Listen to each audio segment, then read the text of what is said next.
Cuando Mateo y yo íbamos en el coche hacia la casa de su padre para pasar el fin de semana en la playa, imaginaba un par de días tranquilos, alejados del estrés de la ciudad. Pensé que sería una escapada sencilla, sin complicaciones. Era solo una visita familiar, un pequeño paso en nuestra relación, que siempre había sido sólida y predecible. Pero resultó ser todo lo contrario. Desde el momento en que llegamos a la casa frente al mar, algo dentro de mí comenzó a cambiar. Era una sensación extraña, como si la brisa marina trajera consigo algo más que sal y frescura. El aire parecía espeso, como si la atmósfera estuviera cargada de algo invisible, algo que no podía entender del todo. La casa de Sebastián, el padre de Mateo, se erguía sobre una pequeña colina, con una vista imponente hacia el océano. El sonido de las olas golpeando la costa no hacía más que amplificar la sensación de que este fin de semana no sería solo otro encuentro familiar. Cuando llegamos, Sebastián nos recibió en la puerta. Era un hombre mayor, con cabello gris y ojos penetrantes. Aunque se veía amigable, había algo en su presencia que me inquietó desde el principio. En sus ojos vi una intensidad que no pude ignorar. Me miraba de una forma que me hizo sentir expuesta, como si supiera algo de mí que ni siquiera yo misma entendía. La primera noche fue relativamente tranquila. Cenamos juntos y, aunque Mateo hablaba alegremente sobre su trabajo y nuestros planes futuros, yo apenas podía concentrarme. Mi mente vagaba una y otra vez hacia Sebastián, quien, desde el otro lado de la mesa, mantenía una mirada fija en mí. Había algo en la forma en que me observaba que me hacía sentir nerviosa, pero también extrañamente intrigada. Era como si en cada gesto, cada palabra, él estuviera midiendo mi reacción, intentando desvelar algo más profundo dentro de mí. Después de la cena, Mateo sugirió que fuéramos a dar un paseo por la playa. Acepté, esperando que el aire fresco despejara mi mente, pero en cuanto salimos, noté la figura de Sebastián en una de las ventanas, mirándonos en silencio mientras caminábamos. La playa estaba desierta, y el sonido de las olas bajo la luz de la luna debería haberme relajado, pero solo aumentaba la sensación de que algo estaba mal. La mirada de Sebastián seguía presente en mi mente, y no podía sacarme esa sensación de encima. Durante el paseo, Mateo estaba feliz, hablando sin parar de sus proyectos y de lo bien que le iba en el trabajo. Pero yo apenas podía prestarle atención. Mi mente volvía una y otra vez a su padre, a la extraña atracción que comenzaba a sentir por él, algo que no entendía ni quería aceptar. La mañana siguiente empezó de forma más tranquila. Me desperté antes que Mateo, y al bajar, me encontré con Sebastián solo en la sala, mirando hacia el océano a través de las ventanas enormes que daban al mar. Me saludó con una leve sonrisa, y me ofreció café. Sentí que el aire entre nosotros era denso, como si todo lo que no habíamos dicho en la cena se hubiera acumulado en esa sala. ¿Dormiste bien?, me preguntó, su tono bajo y calmado, pero había algo en su voz que me ponía nerviosa. Sí, respondí con un nudo en la garganta. Pero era mentira. No había dormido bien. Había pasado la noche dando vueltas en la cama, pensando en la extraña conexión que había comenzado a sentir hacia él. Mientras tomábamos el café en silencio, sentí que nuestras miradas se cruzaban más de lo que era normal. Había algo en la forma en que Sebastián me miraba que me hacía sentir vulnerable, como si viera algo en mí que nadie más había visto. No sabía cómo reaccionar a eso, pero lo que estaba claro era que mi relación con Mateo no se sentía tan firme como lo había estado hasta ese momento. Ese día, Mateo propuso hacer una excursión a las dunas cercanas, mientras Sebastián se quedaría en la casa para terminar algunos trabajos. Aunque traté de disfrutar el paseo con Mateo, cada paso que daba me alejaba más de él emocionalmente. Lo veía como un buen hombre, pero no podía ignorar la creciente atracción hacia su padre. El pensamiento era aterrador, pero también hipnótico.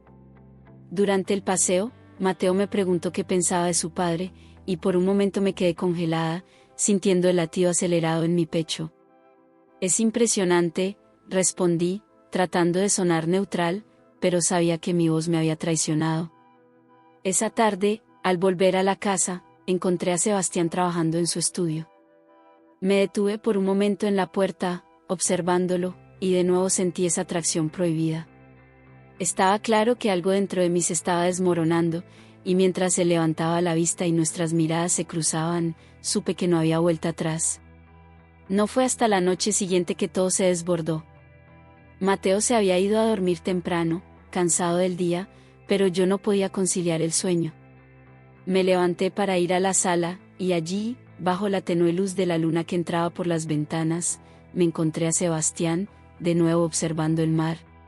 Sentí una punzada de miedo, pero también una necesidad de acercarme. ¿No puedes dormir?, me preguntó sin girarse. No, respondí, mi voz temblando. Me acerqué lentamente, como si una fuerza invisible me empujara hacia él. Cuando llegué a su lado, me giró para mirarme a los ojos, y en ese momento, lo supe. No podía resistir más. Lo que habíamos estado conteniendo durante esos días, las miradas prolongadas, las conversaciones veladas, todo explotó en un instante. Me tomó por los brazos y me empujó suavemente contra la pared, sus labios rozando los míos de una manera que me dejó sin aliento. En ese momento, todo lo que era correcto, todo lo que había tratado de reprimir, desapareció. Lo besé con una intensidad que no sabía que tenía, y lo que vino después fue inevitable. Sabía que estaba mal, sabía que lo que estábamos haciendo destruiría todo, pero ya no había marcha atrás. Pasaron los días, y la culpa comenzó a consumirme. Lo que había ocurrido entre Sebastián y yo fue intenso, pero no podía evitar pensar en Mateo. ¿Cómo le había traicionado de esa manera? Intenté convencerme de que había sido un error, que solo había sido un impulso, pero sabía que no era verdad. Lo que había ocurrido con Sebastián no era solo deseo, era algo mucho más profundo, algo que me había cambiado para siempre. Cuando Mateo volvió del trabajo un día, anunciando que tendríamos un tiempo a solas en casa, supe que no podría continuar con la farsa. Me sentía atrapada entre dos mundos, incapaz de seguir adelante sin enfrentar lo que había hecho. Fue una mañana cuando todo salió a la luz. Mateo estaba revisando su correo cuando me pidió usar mi teléfono para buscar algo. Me lo pidió de forma casual, y en ese momento no pensé en lo que podría encontrar. Pero unos minutos después, su voz me sacudió. ¿Qué es esto?, preguntó, su tono helado mientras sostenía mi teléfono. En la pantalla, había un mensaje de Sebastián. El tiempo pareció detenerse. No sabía qué decir. Me acerqué a él lentamente, sintiendo que mi mundo se desmoronaba con cada paso. Laura, ¿qué significa esto?, insistió, sus ojos llenos de confusión y dolor. No podía mentir. Sabía que había llegado el momento de enfrentar la verdad. Es Sebastián, susurré, apenas capaz de pronunciar las palabras. Tu padre. Mateo quedó paralizado, incapaz de procesar lo que acababa de escuchar. La traición era demasiado grande, demasiado devastadora. Me miró por última vez, con el corazón roto, antes de salir de la casa, dejándome sola, rodeada por el sonido implacable del océano, que ahora solo me recordaba el desastre que había causado. Sabía que mi relación con Mateo estaba destruida para siempre, y que lo que había sucedido con Sebastián era una herida que nunca sanaría. Pero lo más difícil de aceptar era que, a pesar de todo, algo en mí no se arrepentía por completo. Cuando Mateo salió de la casa, dejándome en esa tormenta de culpa y dolor, sentí que mi mundo se derrumbaba. El sonido del océano, que solía ser tan calmante, ahora resonaba como un eco interminable de mis errores. Me quedé sola en esa casa que ahora sentía tan vacía y fría como mi propio interior. Lo que había hecho con su padre era algo imperdonable, y aunque en el fondo sentía una atracción incontrolable hacia Sebastián, no podía dejar de sentir el peso de mi traición hacia Mateo. Sebastián estaba en mi cabeza, trataba de entender lo que había sucedido entre nosotros. La atracción, el deseo que había crecido de manera tan intensa entre los dos, había sido real, palpable. Pero, ¿cómo podía haberme permitido cruzar esa línea? ¿Cómo había permitido que algo tan destructivo tomara el control de mi vida? Pasaron varios días de soledad antes de que decidiera enfrentar a Sebastián de nuevo.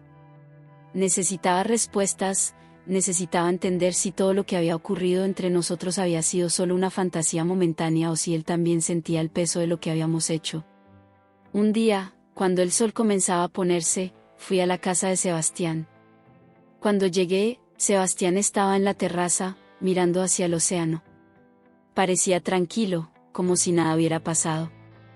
Ese hecho me molestó profundamente, porque mientras mi vida se desmoronaba, él parecía imperturbable. Sebastián, lo llamé con voz temblorosa, pero firme. Él se giró lentamente hacia mí, y por un instante, vi algo en sus ojos, algo que no había visto antes. Parecía cansado, más vulnerable de lo que había mostrado hasta ahora. Su fachada de confianza se había resquebrajado, aunque solo un poco. «Sabes que esto no puede continuar», dije, tratando de mantener la calma, aunque por dentro sentía que me rompería en cualquier momento. «Lo sé», respondió, su voz baja y contenida. «Pero tampoco puedes negar lo que pasó. No fue un error cualquiera, Laura». «No lo fue», admití, «pero destrozamos a Mateo. Lo destruimos a él y a lo que éramos. No sé si puedo vivir con eso». Sebastián se acercó, y por un momento sentí esa misma atracción que había estado presente desde el principio. Pero esta vez era diferente. Ahora todo estaba teñido por la culpa, el dolor y la traición. No era lo mismo. No podía ser lo mismo. «Lo que ocurrió entre nosotros no fue solo por capricho», dijo, mirándome profundamente a los ojos. «Fue inevitable, lo sentiste». «Lo sentí. Pero eso no cambia lo que hemos hecho». Lo miré con tristeza. Sabía que tenía razón. Lo que había pasado entre nosotros era algo más que un simple desliz. Había una conexión real, algo que no había sentido en años. Sin embargo, esa conexión había destruido todo lo que había construido con Mateo. Había cruzado una línea que no podía borrar, y ahora, las consecuencias estaban ahí, irreparables. Decidí volver a casa esa noche, dejando a Sebastián en la terraza. No podía enfrentar más de ese caos emocional. Mientras me alejaba, sentía que una parte de mí se quedaba atrás, en esa casa frente al mar, junto a él, pero sabía que no había futuro posible entre nosotros. Lo que habíamos hecho era irreversible, y no había manera de reconstruir nada después de la destrucción que habíamos causado. Cuando llegué a casa, todo seguía igual.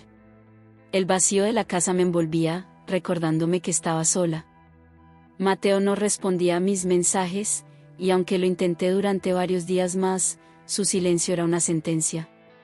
Sabía que él nunca podría perdonar lo que había hecho, y que, incluso si lo intentaba, nuestra relación nunca volvería a ser la misma. Sebastián también dejó de buscarme. Ambos sabíamos que lo que habíamos hecho no podía continuar, que cualquier intento de continuar con lo nuestro solo empeoraría las cosas. Habíamos cruzado una línea que no debíamos haber cruzado, y ahora estábamos pagando el precio. Unas semanas después de la última vez que vi a Sebastián, recibí una carta. No había remitente, pero cuando abrí el sobre, supe inmediatamente que era de él. Su letra era elegante, cuidadosa, y el contenido de la carta me dejó sin aliento. «Laura, no puedo decir que me arrepienta de lo que sucedió entre nosotros. Lo que compartimos fue real, y aunque sé que estuvo mal, fue una de las pocas veces en mi vida en las que me sentí realmente vivo. Pero lo que hicimos destruyó a mi hijo, y esa es una carga que ambos tendremos que llevar por el resto de nuestras vidas. No puedo quedarme aquí, en esta casa, rodeado por los recuerdos de lo que sucedió. No puedo seguir enfrentándome a Mateo, sabiendo que lo traicioné de la peor manera posible. He decidido irme. No sé a dónde, pero necesito alejarme de todo esto. Cuídate, Laura. Sé que ambos sufrimos las consecuencias de lo que pasó, pero también sé que, de alguna manera, encontrarás la paz. Sebastián». La carta cayó de mis manos, y me quedé mirando al vacío durante lo que pareció una eternidad. Sentí una mezcla de alivio y tristeza. Alivio porque, de alguna manera, esto significaba el cierre de una etapa oscura, pero tristeza porque también significaba el final definitivo de algo que, aunque prohibido, me había hecho sentir viva.